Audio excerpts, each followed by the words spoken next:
எல்லா நிலைகளிலும் நன்றி உணர்வு. நன்றி செலுத்துகிற நன்றி உணர்வு ஒரு மனிதனிடம் இருக்குமாக இருந்தால் அவனுடைய வாழ்க்கையில் அன்றாடம் ஆச்சரியங்களை அவன் பார்த்து கொண்டே இருப்பான். ஒரு முஃமின் அவனுடைய வாழ்க்கையில் ஆச்சரியங்களை பார்த்து கொண்டே இருப்பான். முதலாவது இந்த சுக்ர், நன்றி செலுத்துகிற உணர்வு.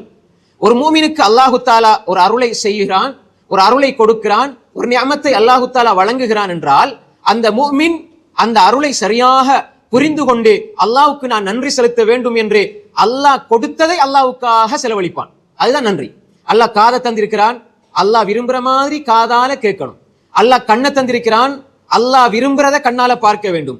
அல்லாஹ் வாயை தந்திருக்கிறான், அல்லாஹ் விரும்பியவாறு வாயால் பேச வேண்டும். அல்லாஹ் அறிவை தந்திருக்கிறான், அல்லாஹ் விரும்பியவாறு அறிவை நாம் பிரயோகிக்க வேண்டும். அல்லாஹு தாலா உள்ளத்தை தந்திருக்கிறான், அல்லாஹ் விரும்புகிறவாறு சிந்திக்க வேண்டும்.